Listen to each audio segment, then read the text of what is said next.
Hello everyone, welcome back. I am Observer. This is going to be yet another guide. This time we're going to talk about the different building tools that we have in EverQuest Next Landmark. There are a multitude of them already. There might be more later. I don't know. If there is, then we will do another video on it. So if you're watching this post-alpha, check back on the channel. There's probably more videos out already about the game and the guides and such. This guide is intended for people who doesn't spend every minute of every day lurking on the forums and know absolutely everything already, although there might be a few tricks here that you don't know either. It's not a super in-depth guide on every tool.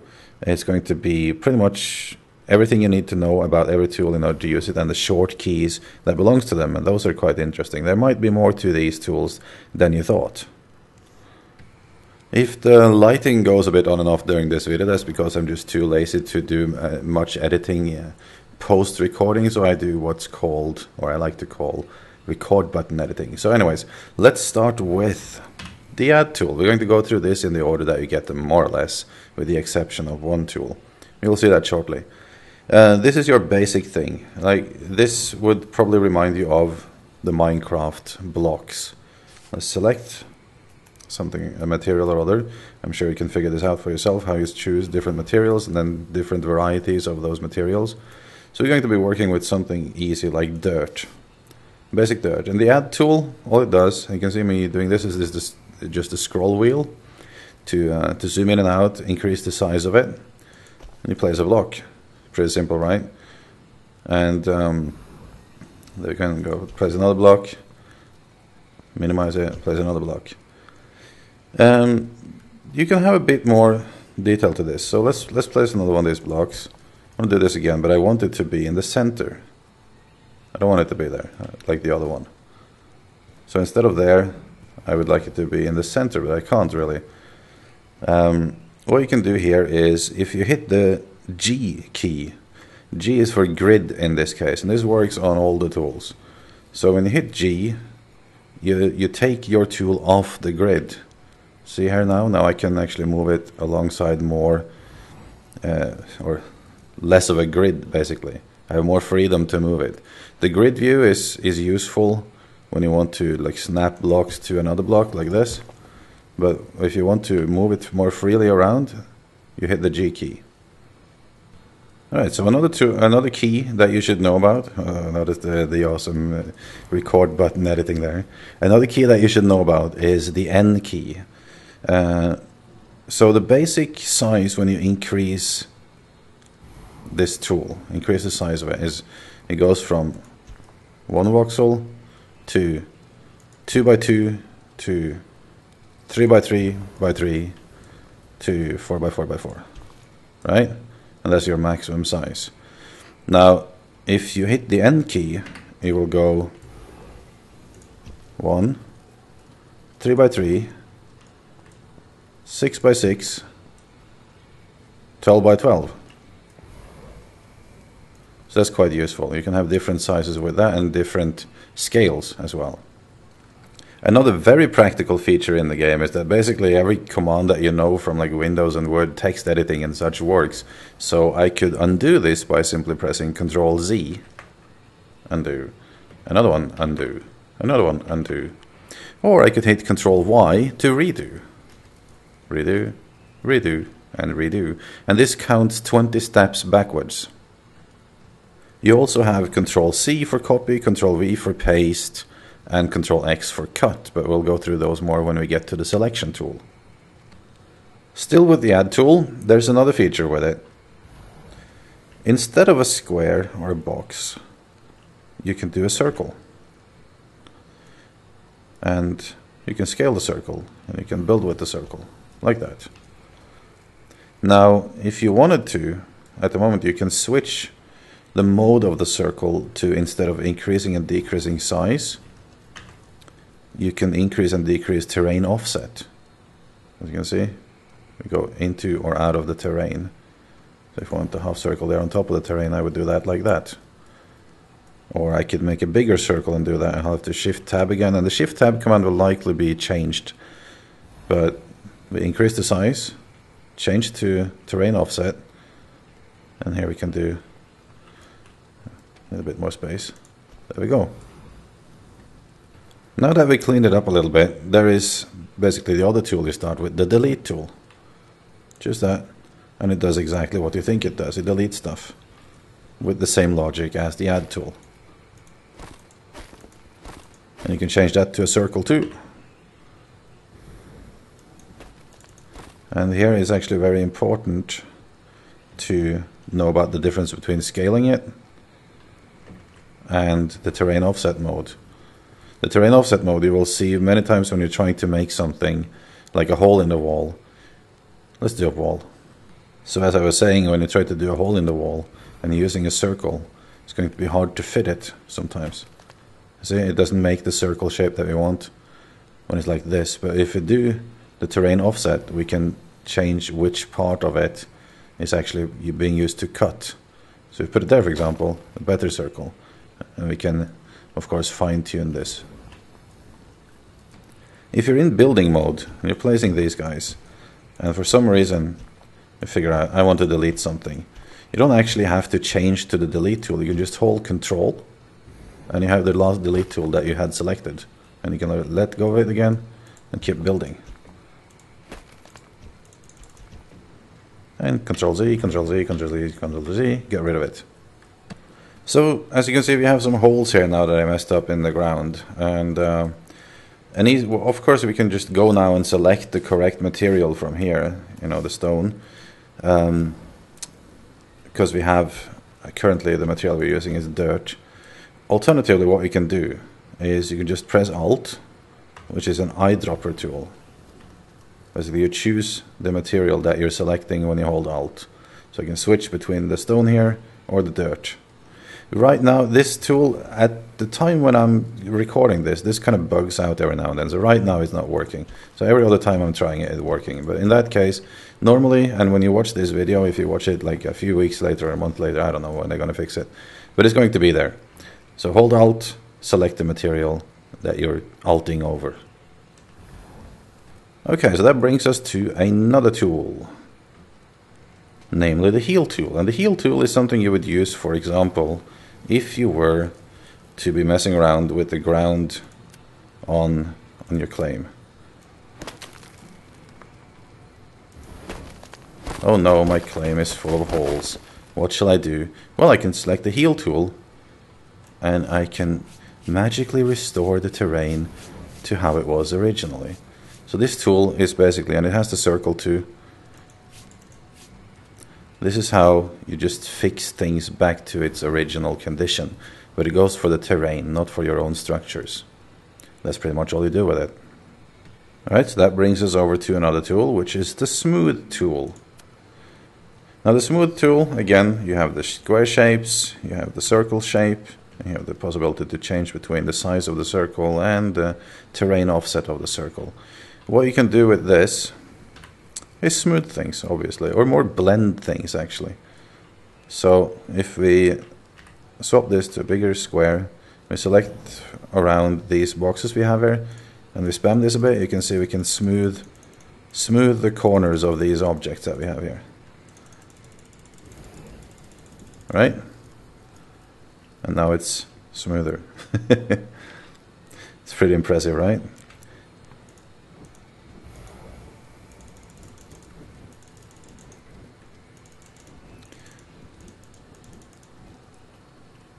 Alright. Another tool, and we're getting to the more advanced ones now, is the line tool. And the line tool can really make some cool shapes. One thing that is easy to be confused about with the line tool when you first start out is that it doesn't really... Let me demonstrate. I want to make a line from here to here, and I can't. I can't do here, I can't do here. I can do just a straight line because that's just one voxel big. If I wanted to do a one wide line from here to here, it doesn't work. It has to be exactly straight. However, if I go here and I scroll a bit, and I do that angle, I make it larger, badang, Now I can make that. I can make it even larger. I can make another one up here, or just the same size actually. That way I can make it like this. We can do from there to very large there, and cool shapes. And you can use this for many formats, and I could do a whole video just on uses for the line tool, and I probably will, and I already have sort of with how you do spirals there, so take a look at that video, but we're not going to cover it in super much detail in this one.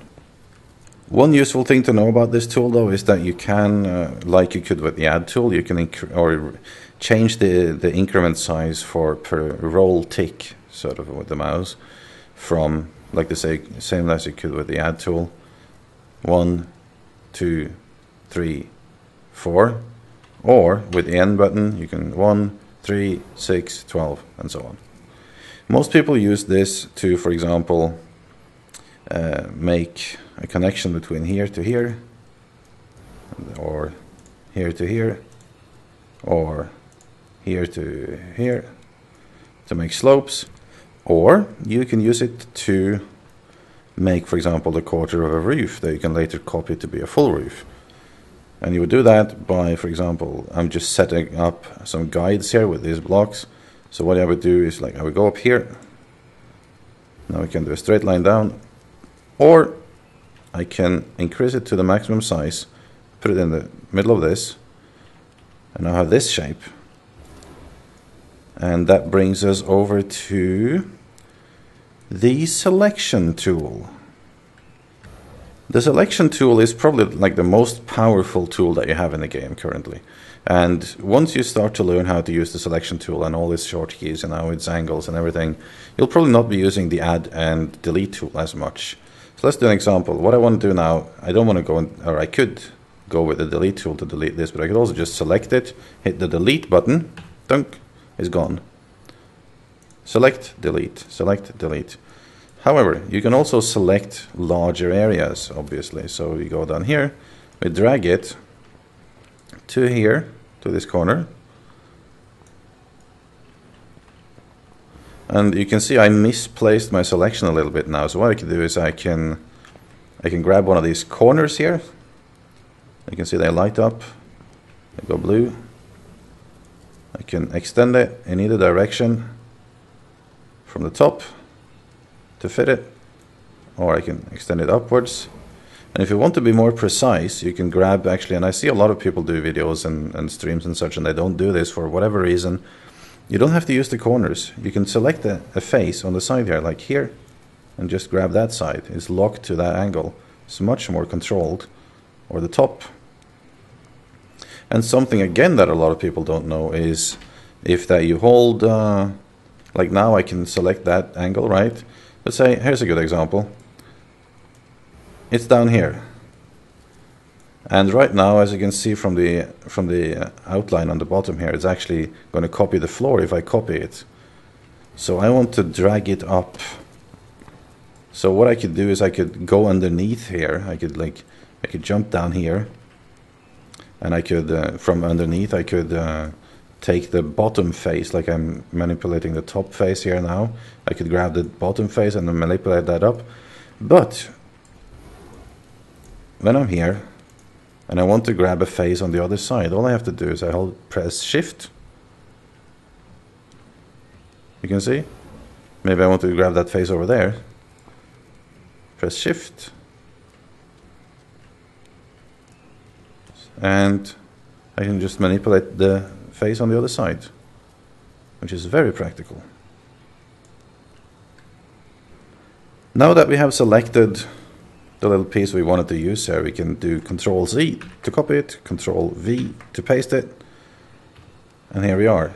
And now we can rotate it in this angle, Tab to rotate it on a different axis, Tab again for a third axis, and back to this axis.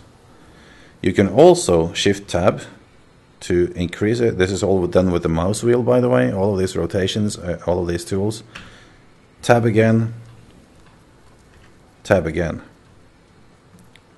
So what we want to do here is we want to rotate it back to from whence it came. I confuse myself now. There we go. Put it that way. Now we can actually go ahead and place it here, and that's oftentimes it's easier to do by just scrolling it there. I did copy the floor now though, so I have some extra material in the bottom there.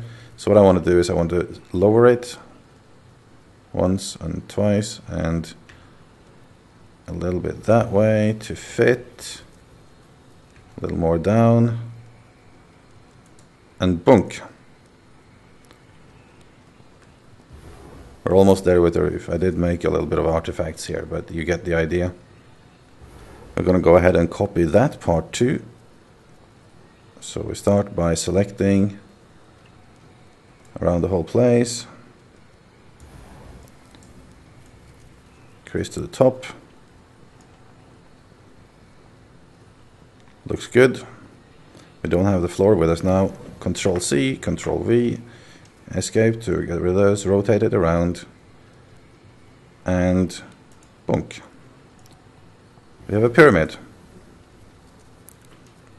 Another thing that not everyone knows is that when I have this shape here, that's kind of hard to visualize, but when you have a selection box like this, something that you've pasted, you can hit the V button to mirror it.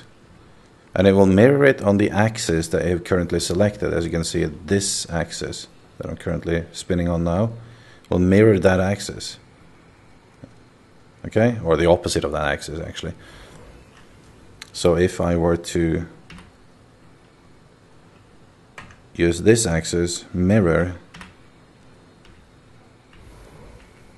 jumps between that, next axis, mirror, and so on. It's a little easier actually to do with the arrows, not the circles but the arrows. So mirror,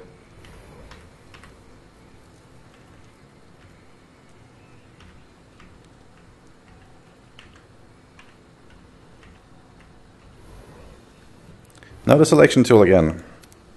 Fantastic tool. We're going to select our whole little roof thing here, because as you can see, it's a bit spiky up there, right? That was because of an error that I made while building it. It's not perfect. But with the selection box, not only can you copy and paste stuff, you can also add other tools to the selection box. In this case, I want to smooth it. And this is actually how you would normally smooth things. You wouldn't go around with the smooth box, its own box, the smooth tool. You would select something and then smooth it. So I'm taking this, click here, smooth, smooth, smooth, smooth, smooth, smooth, smooth, smooth, smooth. A lot of smoothing. Let's have a look at how that was. It's better. There are even better ways actually. Before we can demonstrate the better way, I've just went ahead now and built something circle-ish. It's not a perfect circle, but this is how. Let me just demonstrate. So we take this. Oh.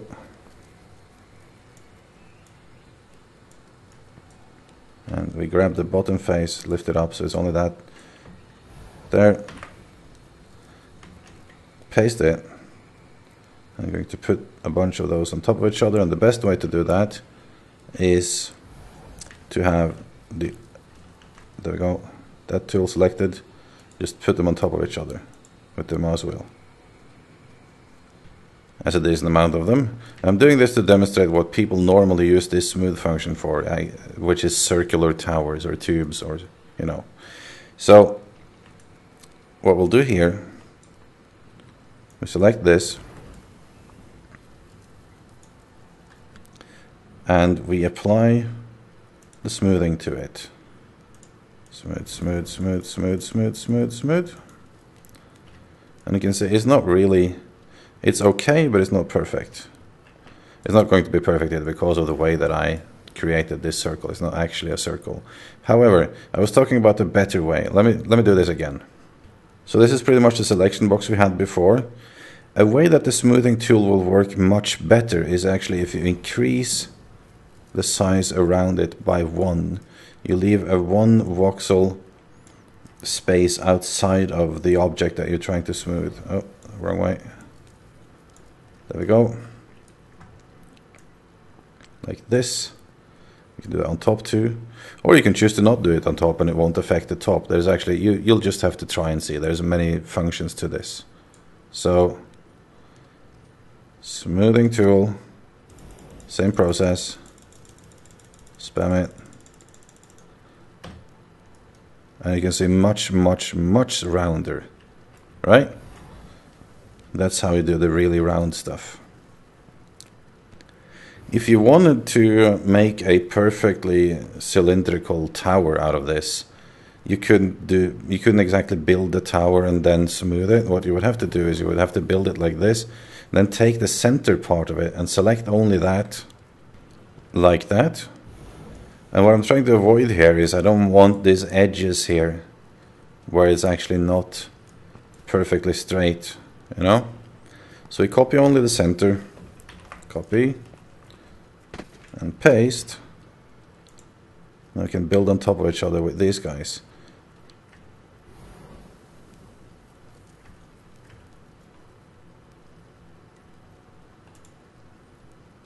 All right. Tower. So the other obvious uses for the selection tool is, for example, I don't like this piece of floor, so I do a selection of it, and I hit the delete button, and it's gone. Or I could have, let's Control Z, I could have used the delete tool on it, it's the same function. You can also move this selection by grabbing these arrows here. It's sometimes a bit hard to catch. Come on, arrows. There we go. Almost. I don't have the selection tool selected, that's why. There we go. And move the whole box in either angle, either direction, like that.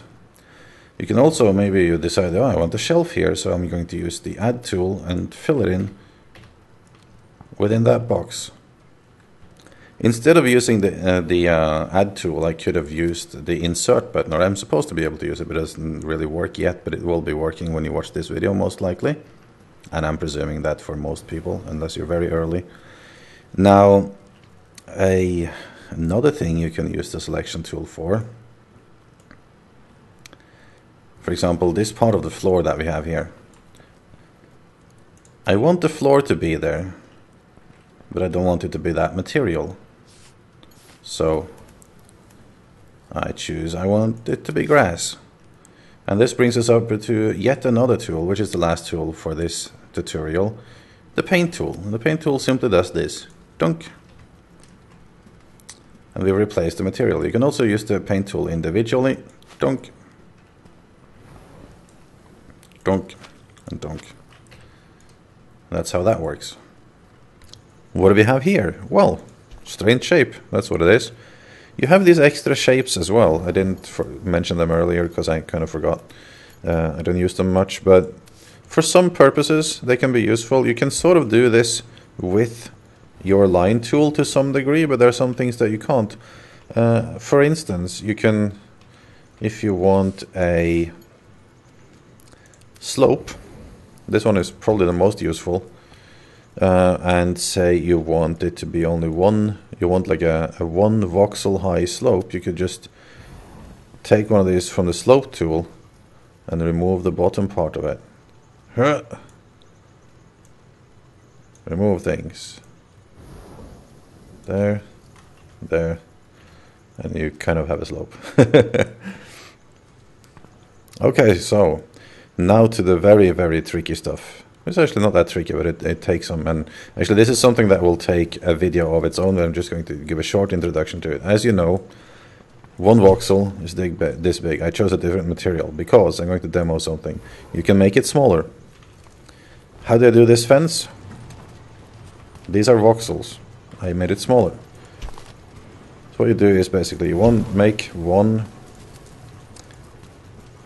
basic voxel out of anything. Alright? Now we're going to select it, and we've selected it with a 1 voxel space on all the sides. Alright? like we did before with the smoothing tool. The reason is we're going to use the smoothing tool again. Let's spam this box a little bit. Spam, spam. That's not the smoothing tool. There we go. Spam, spam, spam, spam, spam. Can you see how it decreases in size? And we have a micro voxel. That's right. We can select the micro voxel. We can copy it. And we can now paste it in different places. Here's my tiny little micro voxel. I place it. I can place another micro voxel next to it, which is incredibly difficult. That was not next to it at all. Let's see if we can connect these guys somehow. There we go. Now I can make a tiny bar, and these react to other micro voxels or other voxels, like in general. So this is just a little. You see that little trick there? When they find each other, when they find these points, they will make a triangle. You can use this to make a ridiculous amount of weird things, like for example furniture, to that detail. You can remove them by clicking it again, and don't worry, there will be a tutorial specifically on this, but just so you know, you can make very detailed stuff with this, but it's a bit tricky to do. Okay, so one more little detail that can be very useful, not just for this micro voxel, but for many other things. If you select it, and this goes for anything you've built, any size, you go up here, choose templates, create new, call it something. Okay, and now later if you need that micro voxel without creating one, you can just go to your templates, look here, there it is. You can choose it and use it and place it and such. You can do this for any size, any object.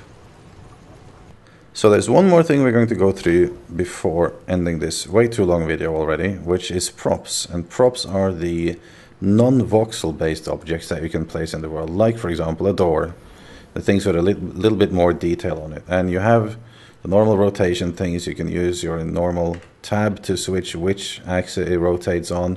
You can shift tab to change what kind of or if it's rotation or just movement, and so on and so forth. So let's say that we want to scale this thing. Let's place it there. We can also right click it. We can choose scale. If I scale it wrong, like this, I can simply hit Ctrl R to get it back to its original size.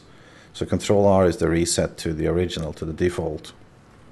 Another useful shortcut here, and you will find this out as you're trying to place things on walls and such.